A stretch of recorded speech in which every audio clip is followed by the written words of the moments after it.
ആദ്യം തന്നെ പറയാലോ, ഇന്നത്തെ ദിവസം അട്ടർ ഫ്ലോപ്പ് ആയിരുന്ന ദിവസം. അതെന്തായാലും ഞാൻ വഴിയെ പറയാവേ. ഇക്കാണെന്ന് വേറെ ഒന്നല്ല കേട്ടോ, ക്ലാസ് കിടക്കുന്ന സ്ഥിരം പരിപാടികൾ തന്നെയാണ്. ഞാൻ വീഡിയോ എടുക്കുമ്പോണ്ടല്ലോ എന്നിങ്ങനെ ഓരോരുത്തരിട്ട് ഓടിക്കും കേട്ടോ, എന്തോ പോലെ എനിക്കറിയില്ല. ഇത് കണ്ടില്ലേ, ക്യാമറ ഉണ്ടെങ്കിൽ ഓരോരുത്തർ ഓരോ ഷോ ഓഫ് ആണ്. ചുമ്മാ കേട്ടോ, എല്ലാരും നല്ല പിള്ളേരൊക്കെ തന്നെയാണ്. കണക്ക് ചെയ്ത് ലാസ്റ്റ് എല്ലാവർക്കും വട്ടായിട്ടോ. പിന്നെ പറയണ്ടല്ലോ, ക്ലാസ് കഴിയാൻ വേണ്ടി നോക്കിയിരിക്കുവായിരുന്നു ഇറങ്ങി ഓടാൻ. പിന്നെ ഞാനാട്ടോ ക്ലാസ് കഴിയാൻ വേണ്ടി ആദ്യം നോക്കിയിരുന്നേ. അത് വേറെ ഒന്നല്ല കേട്ടോ, ഞാൻ ആദ്യം പറഞ്ഞില്ലേ ഒരു പണി ഉണ്ടെന്ന്, ആ ഒരു 8ന്റെ പണിക്ക് വേണ്ടിയിട്ടാണ്. ക്ലാസ് കഴിഞ്ഞ് പിന്നെ ഒന്നും നോക്കില്ല കേട്ടോ, ഒറ്റ ഓട്ടമായിരുന്നു. ഇതാ കണ്ടില്ലേ ഒരാള് ചാടിത്തുള്ളി പോകുന്നേ. എല്ലാം സഹിക്കാം, പക്ഷെ ഈ ഒറ്റ കാര്യം ഉണ്ടല്ലോ, ഇത് നമ്മൾക്ക് ഒട്ടും പറ്റത്തില്ല. നമുക്ക് പോകേണ്ട ബസ് വെച്ച് ബാക്കി എല്ലാ ബസ്സും വരും. ഇവിടെ ആട്ടോ എന്റെ 8ന്റെ പണി തുടങ്ങുന്നേ.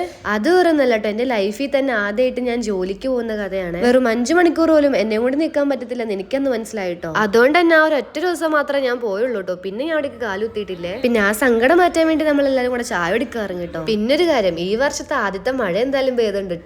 നമ്മുടെ വർഷയുടെ പേരിൽ ഒരു കമ്പനി വന്നിട്ടുണ്ട് കേട്ടോ. അവളുടെ പേരിൽ തന്നെ ഒരു കമ്പനി ആയി. എന്തായാലും നമുക്കൊന്നുമില്ലപ്പാ. ഇന്നത്തെ ദിവസം എന്തായാലും ഞാൻ ഒരു പാഠം പഠിച്ചു. പിന്നെ കുറച്ച് റെസ്റ്റ് ആവാലേ. അപ്പൊ ഓക്കെ, ബൈ.